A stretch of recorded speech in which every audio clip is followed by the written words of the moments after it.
What does it really mean to build a business that reflects your values? Not just in the branding, but in the margins, in the ownership. Can something as everyday swim lessons be a force for justice? Can capitalism actually help close the wealth gap? And what if your exit wasn't an exit at all? This month, we're telling the story of a swim school in Miami, but really it's about courage, culture, and what it looks like to choose your people over private equity. We're talking about Ocaquatics, a B Corp with a 30-year legacy that just became employee-owned. Founder, Miren Oca, didn't take the biggest check. She didn't sell to a firm across the country. She sold to her team, quietly, intentionally, while they were still asleep. So, what does it take to pull that off? Let's get into it. And when you're done listening, tell us what you think at ethicalexits.com. All right, so welcome to Ethical Exits, the podcast where we explore what it really looks like to grow or exit your business without compromising your values. We're here to talk about purpose, people, profit, and how to make decisions that honor all three. I'm your host, Caitlin Corrigan, and I'm joined by my co-host, Hannah Sandmeyer. We're the team behind Up and Over Advisors, where we help mission-driven founders navigate growth and transitions with integrity. So on today's episode, we are super excited, but we welcome an amplifier of purpose, resilience, and community impact. Miren Oca is the founder of Ocaquatics Swim School, a Miami-based business that has taught thousands of children life-saving water skills, and just as importantly, has built a culture where people and the planet come first. Miren started her business in backyard pools as a young single mom, just trying to make ends meet. But 31 years later, she leads a certified B Corp with 5 indoor swim facilities, a team of 165 people, and a deep commitment to equity, sustainability, and servant leadership. And just last year, she made her biggest move yet, transitioning the company to employee ownership through an employee ownership trust. In this episode, we talked to Miren about what it means to lead with heart, why she chose employee ownership over private equity, and how purpose, not just profit, has guided every major decision in her journey. She's kind, clear-eyed, and unapologetically values-driven. We are so excited to introduce you, Miren. So welcome to the show. Thank you. It's an honor to be here, and that introduction is so nice. Thank you. Hey, your resume, your career, even just knowing you for a short amount of time through exchanging emails, your kindness and your authenticity really shines through. So both Hannah and I are really honored to have you here today. And we had just been talking offline about how Jim Black from one of our last few episodes had mentioned your name in that episode. So this is a real serendipitous moment for us. That was a nice surprise. That was really fun. We'd like to start off all of our conversation with our guests by kind of setting the foundation about your values and what, values guide you most deeply, and how have they shaped your approach to business and life so far? Wow. Well, it's a great question, because I do think you have to have your values. Your personal values should align with your business values. And one of my values is service. I really believe in taking care of people. And that is both in my business and personally. And after service, it's growth, grit, and gratitude. I believe in growth. I believe in always learning and personal development. And that's also one of our business values. And then grit, it's, maybe grit now has been replaced with courage, because I think throughout my entire life, I've had to have courage. And I kind of, at the beginning, had to really, I had to talk to myself a lot and say, you've got this, you've got this, you've got this, because there were some really, really hard times. And then gratitude. I am so incredibly grateful. You were doing that intro and I'm thinking like, oh my gosh, that so much has happened in those 31 years since I started this business. And it's been, we don't call it a roller coaster. We call it a wave, and we're really good surfers and we're just surfing. And sometimes, you fall off your surfboard, but you get on there and keep going. So, but I really do have a lot of gratitude for the way my life has turned out and how the business has turned out. And I just feel so incredibly grateful for everything that has happened in my life, the good times and the bad. Very cool. Yeah. Were there any childhood experiences or anything like those, old memories that come to mind, Miren, that like really kind of ingrained, especially like, I think all pieces there, but the gratitude piece right? Like stepping back and being grounded in that moment. Mm-hmm. And before you move on, being thankful for what it was. Mm-hmm. Well, I think, my parents were immigrants. So they came to the United States. They both ended up in Louisiana. And we were probably only immigrant family living in Lake Charles, Louisiana, which was kind of a Wow. smaller community. And so we were different, and we were different. And I didn't always appreciate that. I think Sure. when I was growing up, I really appreciate that now. And my parents had restaurants, and they had amazing food. I mean, the restaurants were truly works of art. My dad was a chef, but the business was not fantastic. And they were not the strongest business people. And I watched them struggle, and I watched them struggle with, taxes and employee issues and business stuff. And I thought, I will never go into business. But again, I think, it was a family business, family of immigrants. We worked in the business, and we worked hard. I spent night, sleeping under the desk in the office while my parents were working. And I have a lot of those memories. And again, I didn't love it back then, but now I realize it shaped me into who I am today. And it really did give me my work ethic. My siblings have the same work ethic, and it shapes you. And I really am very grateful for that time and how we grew up. Fantastic. I love that. Well, that brings me to the question.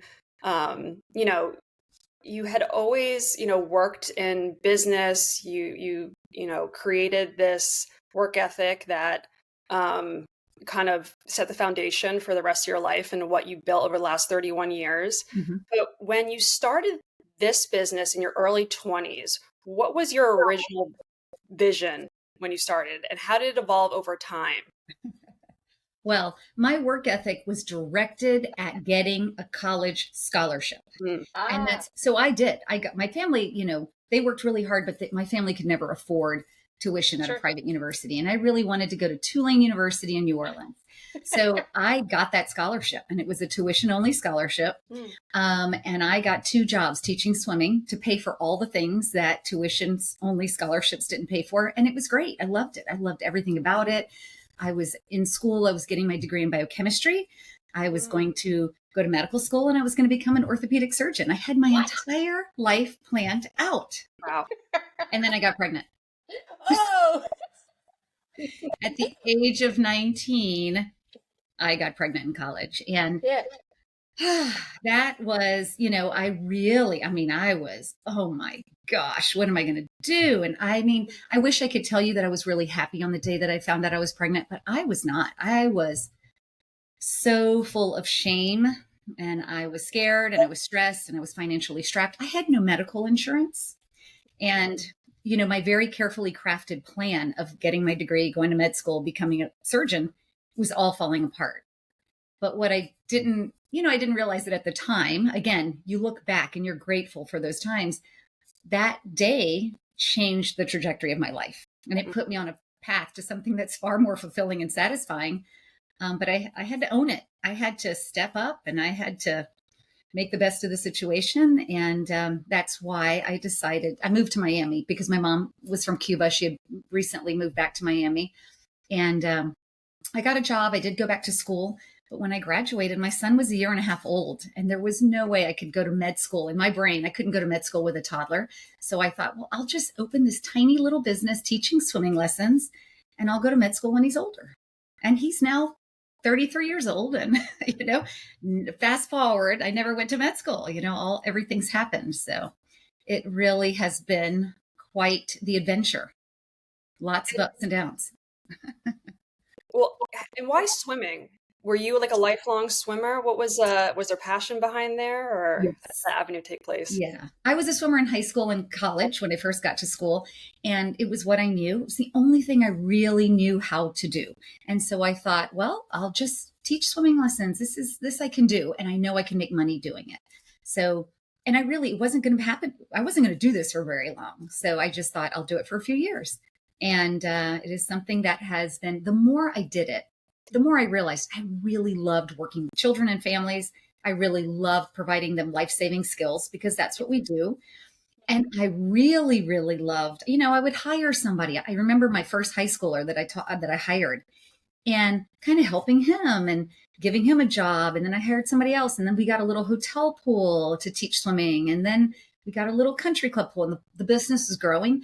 And I realized, wow, I really like working with people. I really like hiring people. I like helping them grow and develop and learn these things. And, the more I did it, the more it really grew on me. And yes, I really love teaching, doing the part to the families, but I also really loved, doing what we could do for our team members. And that has stuck all the way through those 31 years. Having a good business that you could really align with your value system was important to you from day one. Well, it's funny that you use that word differently. I think that since I was never meant to be in business, I didn't know what I was doing. It's kind of, I didn't know what I was doing. I was figuring it out as I was going along. I went to a lot of bookstores, with my son. We'd read a lot of business books, and I'd read about, Jack Welch. And I thought, well, I don't know. I am an avid reader, and I would read the books in the stacks, but I wouldn't buy them because I couldn't afford them. But now I have a lot of books. But I would learn about business and thought, I want to do this differently. I want to do this differently. And that's kind of been the theme all the way through the 31 years. In fact, our team member mantra is we are different and we make a difference. And that has been the central through line all the way through these 3 decades. So, I didn't know it was different. I mean, I guess I knew, but it was one of those things where now I feel like if everybody knew how good it was, they would probably want to do it this way, because it really does help your team members, which help your customers and clients, and it helps your bottom line. So why not do it this way? Yeah, I mean, that certainly makes a lot of sense to us for sure. Yeah. I'm curious too, Miren, swimming in this country especially has deep roots to racial justice, right? And I'm not sure a lot of people think about those connections, but it is kind of a righteous profession as well, right? When you're thinking about laws and regulations that are not that old, related to segregation and otherwise, where swimming was a radical activity, right? It was very, there's a lot of prejudice around it. So I don't know. I'm just saying that to acknowledge that as a service, right, to humanity. And you kind of touched on it with the safety thing, but also because of a lot of children died, right? Right. Falling into pools or accidents otherwise. It's still very commonplace today. O.J. Simpson's child, right, fell in the pool and died, right? I think he was in his I can't remember how old he was, but it was a young child. Yeah. So I don't know if that was part of it too. Like, did you ever connect to that aspect of it? Well, I mean, I love teaching swimming. I loved it. I loved what we were doing. We're in Miami. There's a backyard pool. Yes. There are backyard pools everywhere, and there are canals and lakes and everything. Unfortunately, drowning is the leading cause of death, accidental death, in children 1 to 4 in the United States. It's the leading cause of death in children 1 to 14 in the state of Florida. And so, by doing the work that we do, it's more than it's teaching a child to swim is as important as putting on their seatbelt when they get into the car. Yes. And all children, whether you can afford really high quality swimming lessons or we need to be able to provide swimming lessons. It's just this is something as important as reading, writing, everything. So it's funny that we went in this direction, but we've just, we partnered with Miami-Dade County Public Schools, and there's a campaign called Zero Drownings Miami-Dade. And we're helping to provide 10 free swimming lessons to every pre-K and kindergarten student in the school system. What? And so it's through all the public schools, all the public pools, but they didn't have enough pools. So they partnered with us. We're their only private partner right now. And we did 225 children a day the last couple of weeks before school ended to get these children at least basic swim skills before they go off into the summer.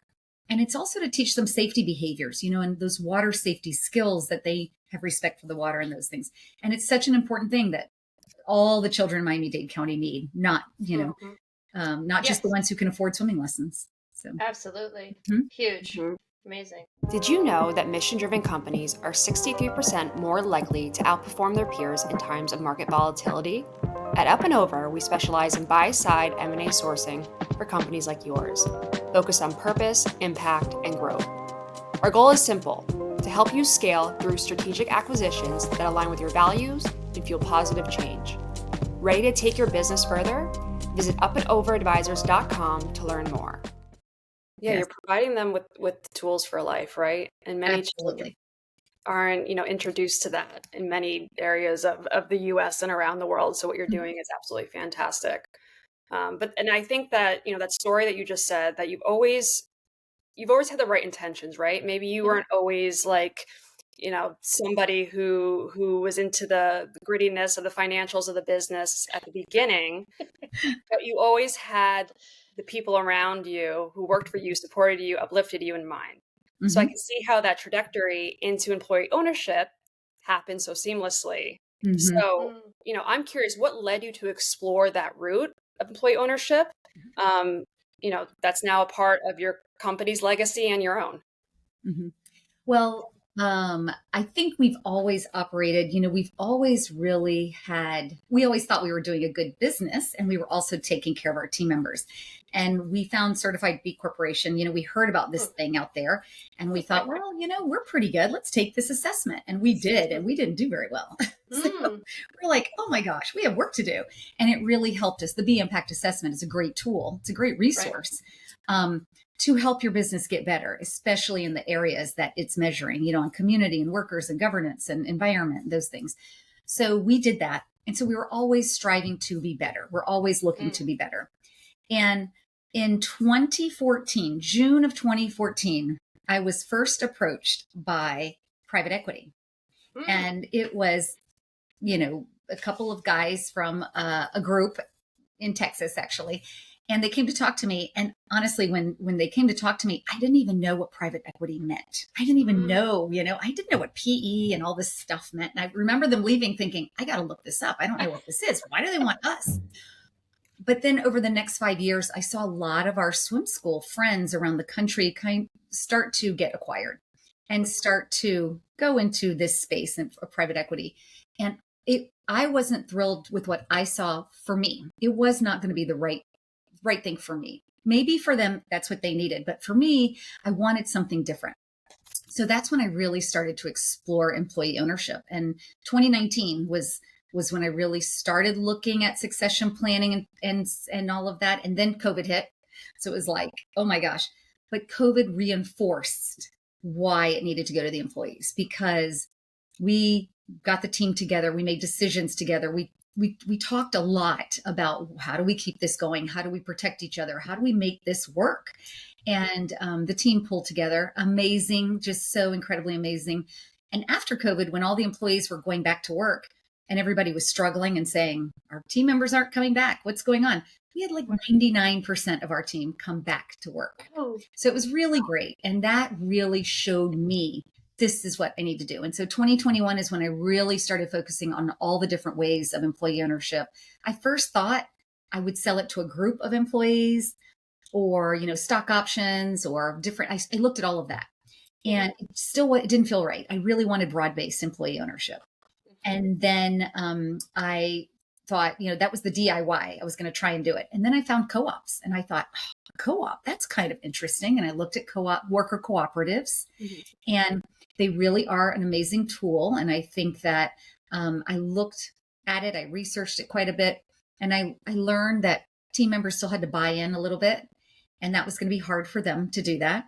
And then for my team, and then also, the governance structure in a worker cooperative wasn't going to be the perfect fit, and the management structure wasn't going to be the perfect fit for us. So then I found the employee stock ownership plan, and I thought, we can be an ESOP. That sounds perfect. And so I went down that route. I actually hired a firm. I did evaluation. I did a feasibility study. I spent some money on this, and I thought we were going to be an employee stock ownership plan. And I was looking at other B Corps, certified B corporations, because we were certified at this time. I was looking at B Corps that were also ESOPs, and I found New Belgium Brewing. And I thought, oh, how cool. And when I started doing the research, I'm like, wait, they sold. How did they sell to private equity? What do you mean? I didn't realize that an ESOP could be sold to private equity. And that's one of the reasons why I decided, okay, I need to find a different way. And I was talking to a friend who had an ESOP in the Pacific Northwest. And he said, I wish I had done an employee ownership trust, an EOT. And then the next week I went to a conference and I heard about it and I thought, oh, and that put me on the path. And from then on, I never looked back. The employee ownership trust was really the perfect fit for us. And the main reason, it's still trust ownership like an employee stock ownership plan, but you can write whatever you need to into the trust. And I wanted to preserve our mission. I wanted to, continue all the programs we were doing. We wanted to strive to maintain our B Corp certification. And we wanted to do all the things that we didn't want to be sold. And we do have provisions in our trust that if it is sold, 75% of the proceeds will go to nonprofits. So, we protect the mission that way, and we protect the future of this company, I think, that way. So it's really been an interesting journey to get to the EOT. That's amazing. So going back to the PE, the private equity. Yes. Fellas who were talking to you about selling your business. This is in 2014. So you've been in business then for under 20 years? Is Yes. that about right? Yep. About Okay. 20 years, almost. And what was the size of your business at that point? Do It you was remember? probably about $6 million, $5 million. Yep. First annual revenue. That's a big swim school, right? Mhm. So you've expanded. You have, 50 employees at this point, maybe? Yes. Yeah. Enough to start thinking about the different employee ownership options. Mm-hmm. Yeah, right. Yeah. Because that is one thing that I want to make sure we make clear for the audience. We had Stacy Smith from Project Equity. She kind of broke down these models, but they're confusing and they're they're kind of intimidating, right? Yeah. All the differences and all the steps and the investment, as you mentioned, too, that you have to put into transition. But I want to make sure I understand the timeline. So you're big enough at this point where we're private equity, and private equity are effectively it's large funds. It's a group of people who buy and hold, and they might hold for a long time, or they might buy and then to resell. But they tend to have their own investment criteria, and they buy private companies, right? They buy private companies. There are a lot of private equity companies today that Caitlin and I are familiar with, and I'm sure you are as well, Miren. They look for models that have high recurring revenue, very stable, very simple businesses. There's a lot of derogatory terms that have been put out there about what they look for as far as the workforce and the work that they do that I will not share here. Does not bear to be repeated, but they look for those kind of operations. So a swim school, it's interesting that you were surprised, because I think most people are surprised, and it's very enticing. Depending on what you're looking for, what your end goal is. And for some folks, they built their business to sell it, and that's it. Right? Absolutely. Right. And that's fair. And, no side words against those folks. But for you, it seemed like this business was always more than a business, because you didn't really set out, it sounds like, to build a business this large that would be approached by private equity. It wasn't ever about that. Right. Yeah. I think that for me, it was kind of we I say I'm the accidental entrepreneur because we just kept growing and growing and growing. And then eventually, I operated the first almost 15 years in outdoor pools. We did hotel pools and country clubs. We would lease private schools, and we would hire team members to teach swimming lessons in those pools. And about 15 years in, I actually built a facility, an indoor purpose-built warm water location. And I opened my first one in 2009. And I think then I opened the second one in 2013. I think that's what helped us get on the radar. I also think our amazing culture helped us get on the radar. We were winning all these little, these top workplace awards, and we were doing all of this. And we have always had a culture of ownership and accountability and growth and learning. That's been so important to us. And we used to throw around the words, if you made a mistake, own it, fix it, let's move on, learn from it, be accountable, and grow. Learning moments. We learned that phrase from Gary Ridge of WD-40, and we love it. You don't make mistakes, you have learning moments. Yeah. And that was how we did things. And we have a great culture. We believe in servant leadership, and, we call it all the fluffy stuff. But we love the fluffy stuff. We love all of that.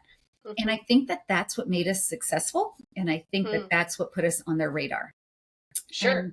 So when that happened, again, it was one of those things like, it's kind of validating because, oh, wow, they think we're doing a good job. That's good. Yes. But it helped me to see, hey, there's something here. There's something here that really can live on. It doesn't have to be something I build and then it goes somewhere else and that's it. And it started getting me to think, okay, how can I get this? And actually, before I went to DIY, I'm going to go to the team members. Yeah. I went to my son. My son actually worked in the business for 14 years. He was great. He had chlorine in his blood. He was perfect. He would have been a great fit.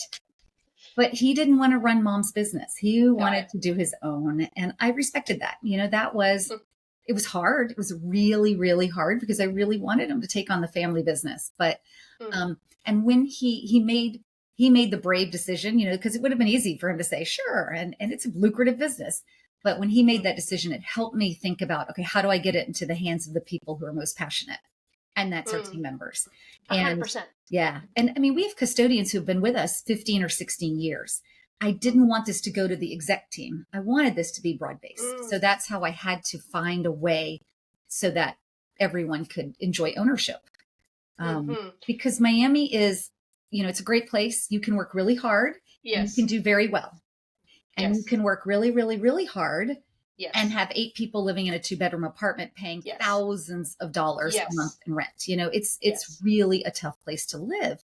So I wanted to, this is my attempt to kind of close the wealth gap in my little community, my little bubble. That's what I want to do. I want to keep the ownership local rather than to wealthy investors in Texas or Boston or Chicago or New York, because that's where they were all coming from. Instead, I'm keeping the money here and I'm keeping it in this area with these people, and they can now buy homes or, send their kids to college or whatever they're going to do. But I'm really excited about that. That's fantastic. And I think that's the way we think about it too. We think that this regenerative wealth transfer, that is the engine for everything. Right. And I also think that your comments on, area also at that time, you're looking at the B Corp certification, you're going through their analysis, you're going through their large assessment. And to your point, it's very long. Very large. It's very complicated. It's very specific. Yes. And we're just over a year now. So our intention is to be born a B. So we're in the evaluation and confirmation stage, verification stage of becoming a B Corp. But it's true. It's like it's aspirational by design, and it teaches you stuff. It shows you what you're not thinking about, right? Yep. And you can say these things, but do you actually document it? Do you actually have a plan? Do you actually have a policy that supports what you're saying, right? It's not marketing, right? And I'm sure that going through that process and opening yourself up to these new ideas, and like you said, you didn't do very well. You just looked at the assessment. Yeah.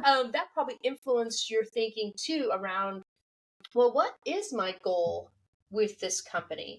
Am I just using this as a way to generate and consolidate wealth for me, for my family, or am I trying to do something more with what I'm building?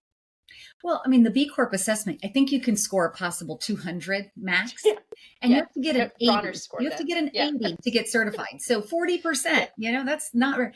But that's why it's so aspirational, because there's so much more we could do. I mean, look at all of this. So I do think, again, when you're going through that tool, we don't do that, but we could, or we could do that in a couple of years, or we could think about this.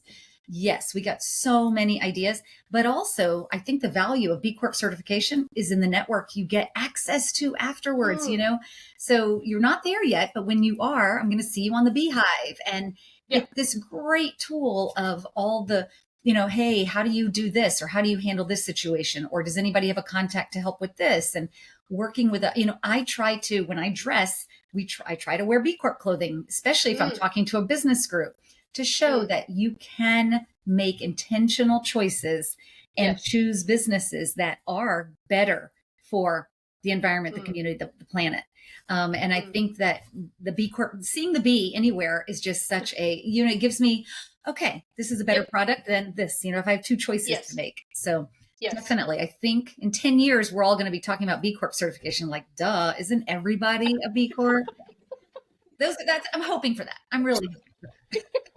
That is also aspirational, and we're on board with that. It's very aspirational. or something to that nature. I know Bronner's, I think they had the highest score, and they just left They did. B They Corp. did. But that's maybe a discussion for another day. Yes. And they had good reasons, valid reasons. But I think also they hit on what your main point there was. The community also teaches each other. Like we show each other new ways, and that's a great transition to why we really wanted to have this conversation with you, Miren, about okay, what are the different models? How do you transition, but not only exit your business, but how do we rethink these different transitional tools or different frameworks or different models of ownership to preserve and protect and also help this B Corp movement, this triple bottom line profit for purpose movement grow and scale and get bigger and become more of the duh. Yeah. We're doing more than just giving swimming lessons. We're also having impact in our community in XYZ ways, right? We're solving problems, beyond our balance sheet. Right. That's what our balance sheet is for, is to solve problems. We're doing something with our margin. Right. So you talked about the 3 models of employee ownership, which is great. So just to recap, there's employee-owned cooperatives. There are ESOPs, employee stock ownership programs, and then there's an employee ownership trust. Right. You chose the latter, and you mentioned that you looked at all 3 models. So help for our audience kind of break down kind of the analysis or what you use as like guiding posts that helped you decide. Okay, you started with cooperatives, and that is accessible to almost anybody. I mean, you can be a 5 to 10 employee company, right, and go that way. ESOPs are for a little bit larger, and EOTs are also for larger companies. So if you can kind of just break that down and just like normal terms, and also share where you went to, like what resources did you leverage? Who taught you these things? Like how even to pursue this? Because it's kind of a big deal. Right.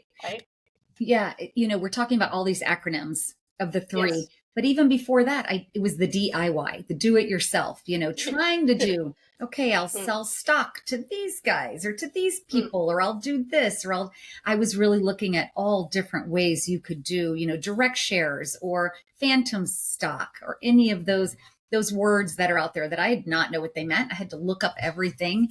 And it was, I really needed to I was concerned about the ownership transition. If something happened to me, I needed something, in the safe. Yes, there was a list of PE firms that were interested in us in case something happened to me and my family had to do something with this business before the transaction. But I shredded that list, as soon as I transitioned. So I started, once I realized I didn't want the DIY, I didn't want to sell to just a few people. I wanted to do that broad-based ownership. That worker cooperative model was really appealing because, like you said, it fits almost every type of business, every size business. I've spoken to bakeries. I've spoken to fruit farmers, a lot of farmers.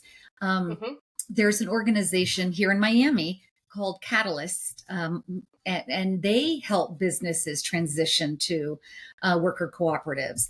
And it's more well known. It's out there for all different sizes of businesses. And I spoke to anybody and everybody who would speak to me. And I would say anybody who's considering this ownership transition, talk to other companies that have transitioned 100% or even 20% or 30% just to get their experience. We learn so much from other people's experience.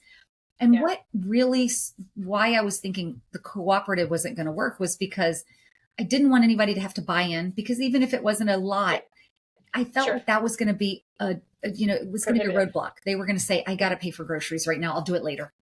But then also having the structure, the management structure, voting on decisions, a custodian was going to get the same vote, so to speak, as the custodian, as the CEO. And for me, it was like, gosh, we've set up this structure of leadership, of management that I really am very happy with. And I'm really comfortable with how we are structurally set up for governance. So I wanted to find a different way. And that's what led me to the employee stock ownership plan. And I will tell you, Hannah, when I was talking to attorneys, there were some attorneys who said, you're too small. We had about $1.5 million in EBITDA, which is, basically our profit, right? That is really good. It's pretty good. It's pretty good. Yes, it is. But we had that, and there were some attorneys saying, you're just on the small side. This is going to be too big a financial hurdle.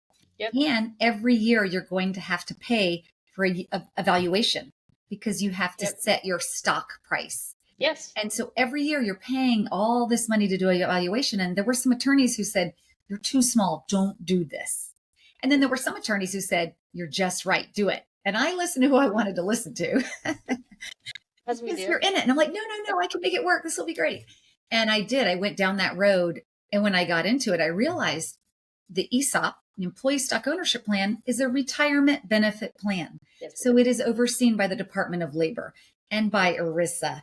And it's rightfully so, because this is a retirement benefit plan. And there was so many hurdles and so much stuff you had to do. And it was also going to cost about 4 times what it was for a co-op or for an EOT. And the icing on the cake was finding out that New Belgium Brewing sold. And I thought, wait a minute, this isn't going to protect my legacy or what I want. So once I found that out, that's when I really started. I made it a goal. I talked to about 50 CEOs of ESOP companies to talk to them about, how do you do it? What did you do? What does this mean? What is this? And sometimes they were speaking and I had no idea what they were talking about. I'm writing notes and I didn't understand the words that were coming out of their mouth, but then I would look them up later, Yeah. When I found, then I shifted. Okay, let me talk to CEOs of ESOP companies that are not working or they're not doing well or, something like that. And I found one who said, I wish I had done the EOT. My team members don't get it. At the end of the year, they don't want a piece of paper that shows how much stock they have. They would rather have more money because his demographics were young team members. They weren't thinking about retirement. They were thinking about paying for groceries this week and children, tuition bills and things like that. Yeah. So when I heard that, I thought, oh my gosh, I need to really look at this. And it works well. There's one other thing that came up afterwards too, is if I were doing the employee stock ownership plan, they would be holding stock in Ocaquatics. So their stock is in the business, right? And I felt like I was putting a lot of all their eggs in one basket. It wasn't as diversified as I would have wanted. So now what we are an employee-owned trust, the Employee Ownership Trust. That means at the end of the year, whenever all the debts are paid, we have a profit waterfall. All the debts have to be paid, obviously. We put so much money into a reserves account. We put so much into like a CapEx fund. And then we pay out all that profit that's left to the team members who qualify. And half of that profit goes to them in a paycheck, and the other half goes into their 401k. And so they're still building wealth. There's still a retirement component. It's a diversified portfolio. And I feel more comfortable with that. And so, yes. That's an important point of clarification I think might be helpful. The differences between an ESOP and an EOT, and you're teaching me here. I'm learning live. So this is what always happens. Is because we studied the New Belgium ESOP story and their sell to Little Lion Beverages. Mm-hmm. It's a very fascinating story. So many facets to it. When you try to address the question of what is an ethical exit, there's a lot to learn and a lot of angles to look at in their story. But one of the things that came through from their experience being an ESOP is that, of course, they're a growing business. They had lots of employees. A lot of them are transitional, younger people, right? Just like in your business. Yes. And when people left, they had to pay them out at that time of departure. Yes. Right. And at the current value, as you said, right? So they were working there for 10 years. New Belgium was a different company from when they started to where they were now. So that cash flow burn became very burdensome, right? Especially as the market became more competitive for microbreweries. They weren't the unique gal on the block or on the shelf, right? They were competing with hundreds, thousands of different microbreweries just in the U.S. alone. So their cash flow crunch was challenging, and they expanded, right? Mm-hmm. As you do in business, right? You built pools, they built breweries, right? Yes, absolutely. so it sounds like the difference with that model. So in an ESOP, the only way you got paid out is if you left, Mm-hmm. right? You transitioned out of that company, which could be a big bang, right, when they leave. Mm-hmm. Versus an EOT, if I'm understanding you correctly, it's split, so they get it while they're still there, Mm-hmm. which is almost like a retention Mm-hmm. tech Yes. tool, Yes. right? Yes. Because in some ways, the ESOP might encourage people to ditch Mm-hmm. when the company's doing well. This encourages people to hang out, Right. because they get half of that payment when they're still there, and then the other half goes into the retirement fund, which they can direct Right. however they want to. Right. And they could even clean it out if they want to. We really do a lot of education, and we really talk to them about building wealth for the future. And we do a lot of education on 401k. And we have for years before we did this. But you said a couple of things there that are interesting. Is one, the ESOP, you have to have an account for those repurchase obligations. When somebody leaves, you have to buy their stock back. And it might be over a year or 2 or 3, but still, that's a chunk of change that you're going to have to come up with. And if you have 5 people retiring the same year or leaving the same year, that could be burdensome to the company. In the EOT world, there's an expression. It's naked in, naked out. You didn't have to pay to get in. You don't get anything when you leave. So when you leave, you get the share of profit until the day that you leave. And it's just a formula based on your compensation and your tenure. You can set the formula however you want that. But it really is something that it is a retention. It's a retention tool. Just after we did our transaction, we did have a few people leave because they were moving away, and then at the end of the year, when they got their profit check, they called me like, wait, what is this? Wait, what? I said, well, that's what we did. That's the check, because they hadn't understood it.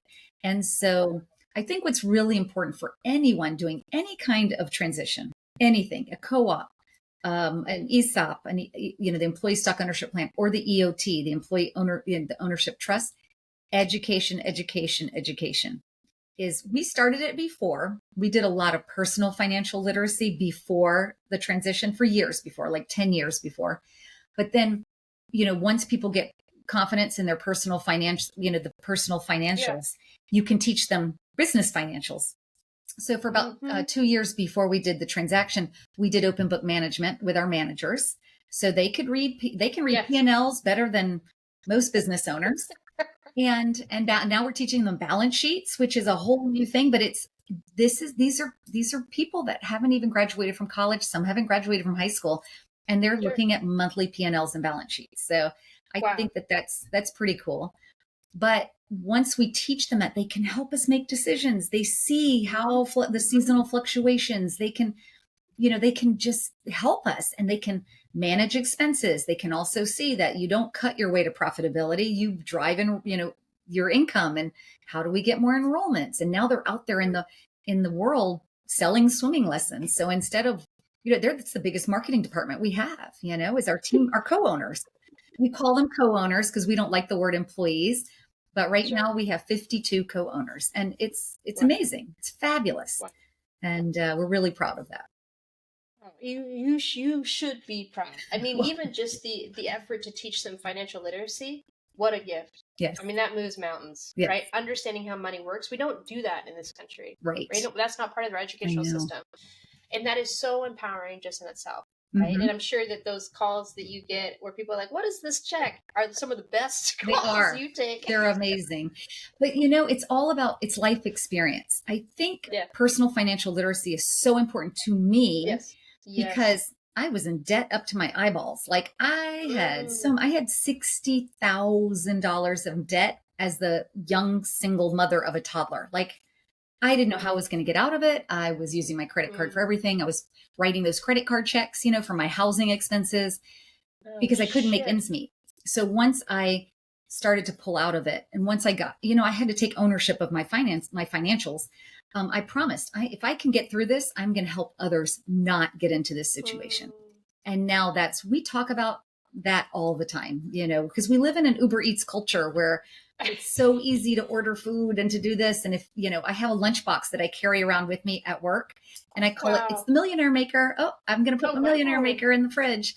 And it's so dorky and cheesy, but that it sticks, and now you see everybody, we give out lunchboxes that are branded, and everybody, we have challenges who can bring their lunch and who can, we have all these challenges, and yeah. So That is so cool. it's just one of those things that these little tiny things can make an impact. They compound over time. And oh my God. we really want to help them build wealth for the future. So this is what I love from all of what you just said. I love everything you said. Where it goes for me is your business is your vehicle for change. Your business is a force for good. Your business is a vehicle to create the world that you believe in. Mm-hmm. And how freaking awesome is that you don't have to divest your values or what you care about personally Right. from what you do at work every day. That is amazing. Yeah, I think so. And I think that, I'll tell you, when some of these groups, these private equity groups came to me and they talked to me and they said, we're not going to change you. We're going to replicate you. That's what they told me. That was the line. And I thought, I'm going to have to go and work with these guys or these people, these groups, but actually they were all men. So, but I'm going to work with these groups. And I can't imagine sitting in a CEO seat while somebody else is driving. I would have had maybe it's because I'm a control freak or something. I would have had a really hard time if they started cutting out some of the goodness that we do. It costs money to do financial literacy programs. It costs money to do some of the things we do, but I think it pays dividends. I think 100%. It's a return on investment. And it's funny because last year, I did the transaction on our 30-year anniversary and everybody's, what's next? What's next? I'm still the CEO. I'm still here. But I thought, I'm going to open this little nonprofit to do some work in the community. And I called it Ripples of Impact. Mm-hmm. And Ripples of Impact is ROI. What is the ROI of using business for good?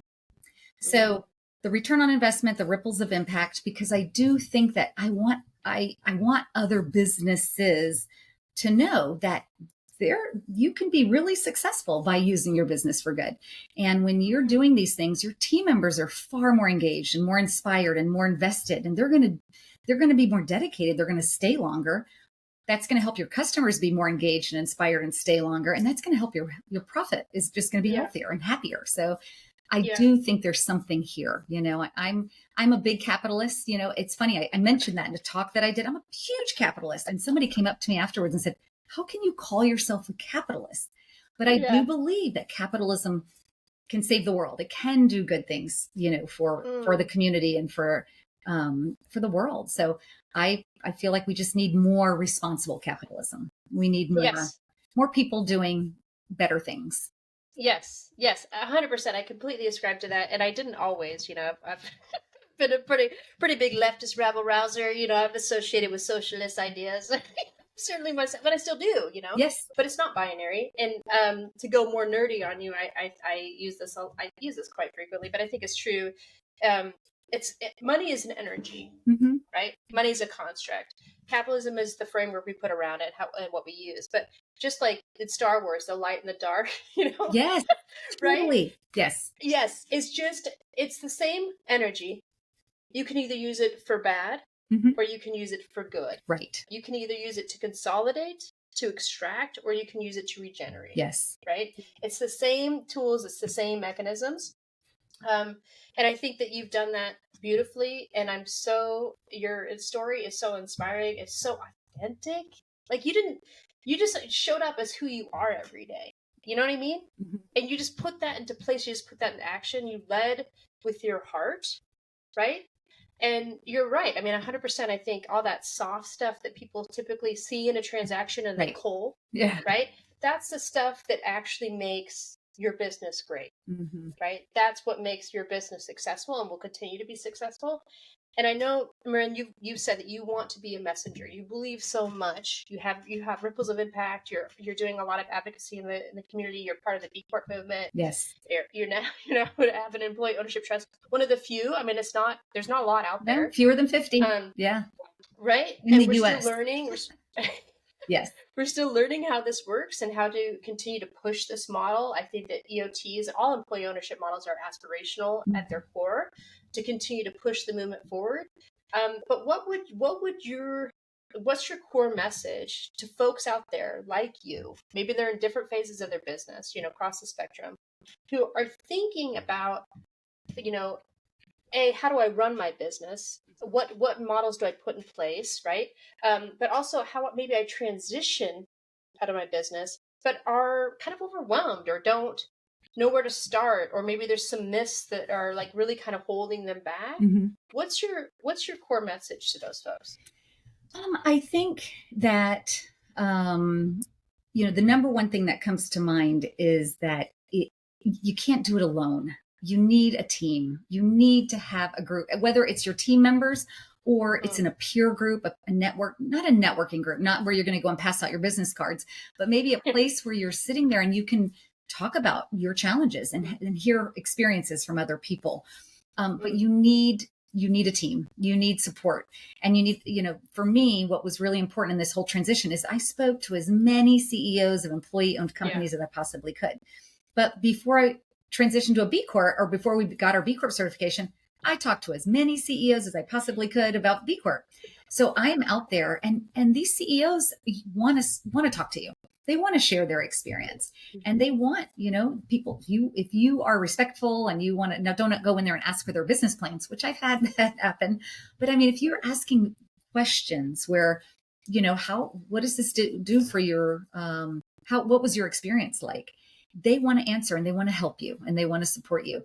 And then the important thing is just to start small. You don't have to, it took 31 years for me to get to where I am today. And I am the most impatient person on the planet. Like, sometimes I want it now, let's go. But just start small. Every little step makes a difference and gets you in the right. And that's why I love that ripples of impact. It's just, you never know what impact you're going to have, what ripple you're going to start. That's going to turn into a bigger ripple later. So I am really a big fan of get into peer groups, use your team, have your team help you. So that was one of the interesting things when we were getting B Corp certified. When we scored really low, we couldn't lift our score until we involved the team, until I involved other people. And when I involved our staff and they found out what we were doing and why we were doing it, that's it. It was, okay, let's go. Let's do this. And that's the key. A lot of people keep things close to the chest, and we really, involve your team because they know more than you do. If they're on the front lines, they know more than you do. So. And that's something really powerful to unlock, right? Yes. Is employee engagement. Absolutely. What you get from that. Yes. Super powerful. Super powerful. Awesome. Yeah, definitely. Very cool. Good. Fantastic. Miren, when it comes to, just really quickly before we wrap things up, EOT process, I know you were first introduced to the idea, what was it, like 10 years ago, like roughly? No, the EOT was probably 5 years ago, less than 5 years ago. Yeah. Okay. And when you actually decided to make that transition, how long did that actually take? So I did a lot of research in all the different models and everything. It took the transaction itself, like from the day that I signed the agreement and did it, probably took about 9 months. Okay. So it really wasn't, that long a transaction, but there was a lot of it came from my bank had no idea what an EOT was. And we had to teach them. So things like that. And it's a very large national bank, but yes. And did it take a while did you have to go to multiple banks to discuss this structure and this transition for them to agree to be a part of it? Yes. So I was looking for financing and, teaching the banks about this and talking about what we were looking at. That was hard. Finally, when we were able to secure financing, I was only going to be able to get about 40%.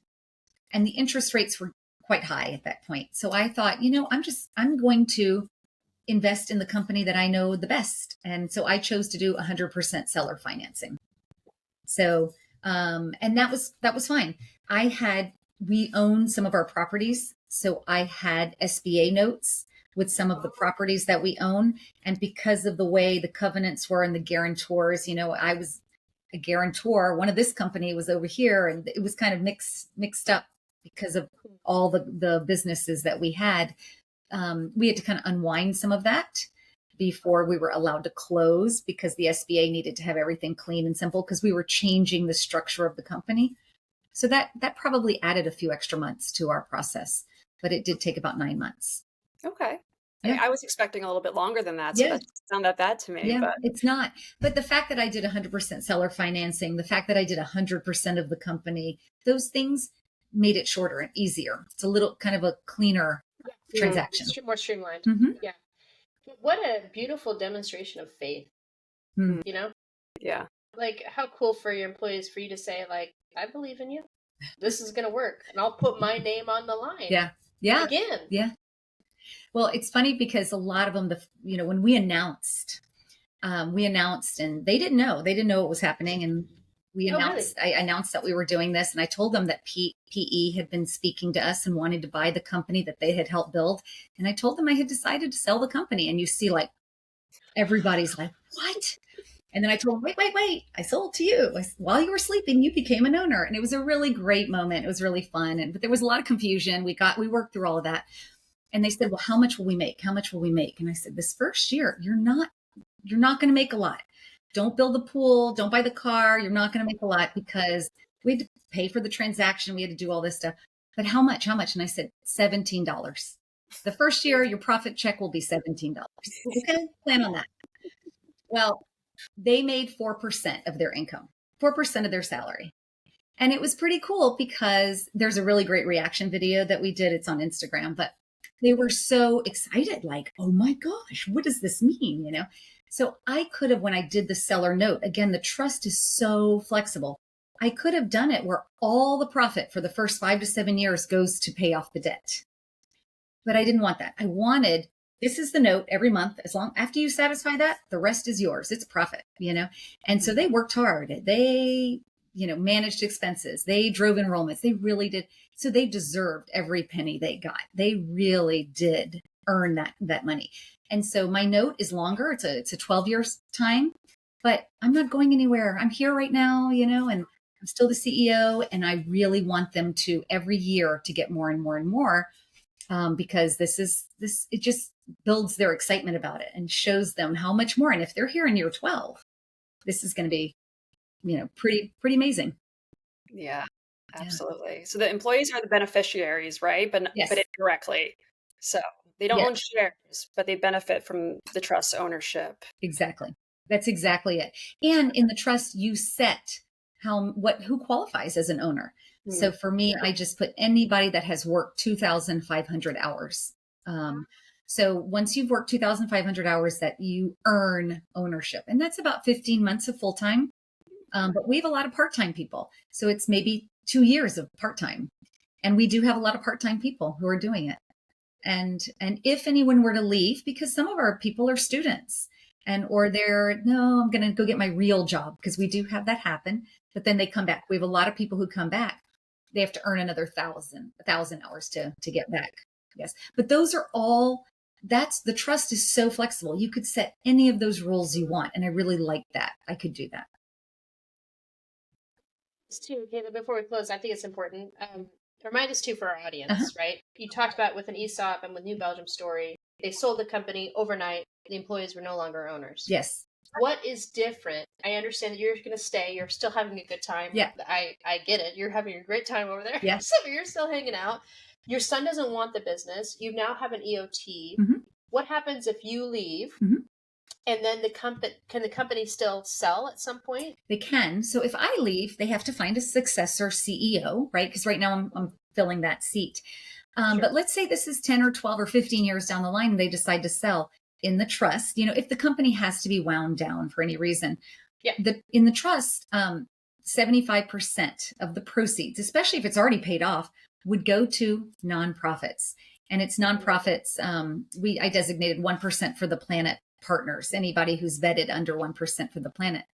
And then 25% goes to all the owners that have worked there over the last 2 years. So if somebody had left, because what I wouldn't want is I'm not there, it's 10 years, 12 years down the line, and a board of directors fires everybody, and there are 3 employees left, and then they sell the company. And then those 3 enjoy that 25%. So it's just some protections to put in place just in case when I'm not here, what that looks like. It's hard because it's 1,000-year trust, So how can you plan what's going to happen in the next 20 years, 10 years, like all these things, but you do the best you can. You put some things, some rules in place, some guidelines, and then you just hope that you've built the culture so that it'll keep on with the intention that you had.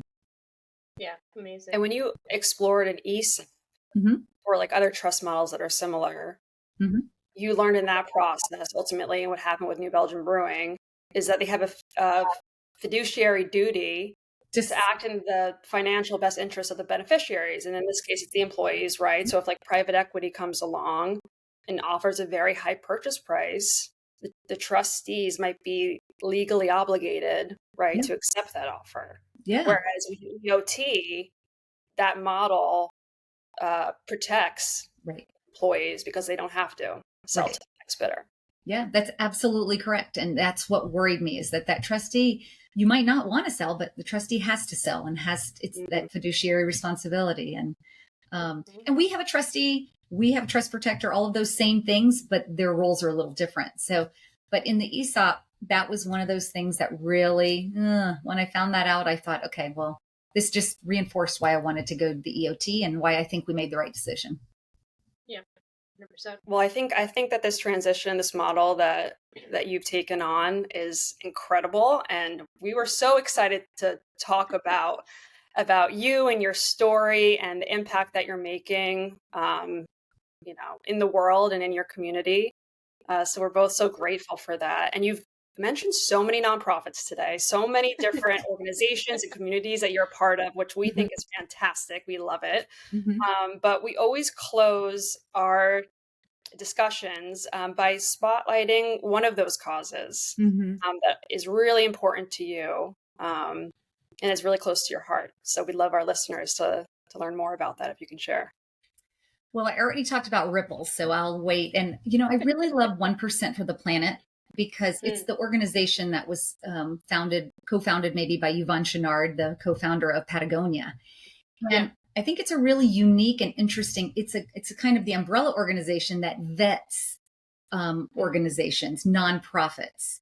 And so if you see a nonprofit that is a member of 1% for the Planet, someone has vetted them and they are doing good work and they are really, they're a legit organization. But in addition to that, you can become a 1%. We are 1% for the Planet business partners. And that means we have committed to donating 1% of our gross annual revenues to 1% nonprofits. And we've done that for a couple of years now. And it's really great because it helps us pick organizations that we can donate to. Our team members get to donate, on their birthdays, we make donations in their honor and they get to pick the organization we give money to. But it's a great structure. It makes it so easy for businesses who want to give money. And it makes it so easy for nonprofits who want to get some recognition. So I think 1% for the Planet is a really great organization. Fantastic. You're the first one to mention them, so that's great. Oh, cool. Yeah. Well, thank you so much for being here today. I mean, I've learned a lot. I've been really inspired by your story. And I think that our listeners are going to learn so much from everything you shared today. You articulated everything in a way that I think is going to be really digestible for a lot of folks who are just starting to explore this type of structure and are thinking about these transitions. So thank you so much for, spreading the word about employee ownership and, what that can do for your legacy and for the employees around you. So thanks so much. Well, thank you. The pleasure has been mine. Really. I appreciate it. And I love the work that you're doing. So keep on. You got a lot of work to do. Yes, you do. Thank you. All right. Thanks so much.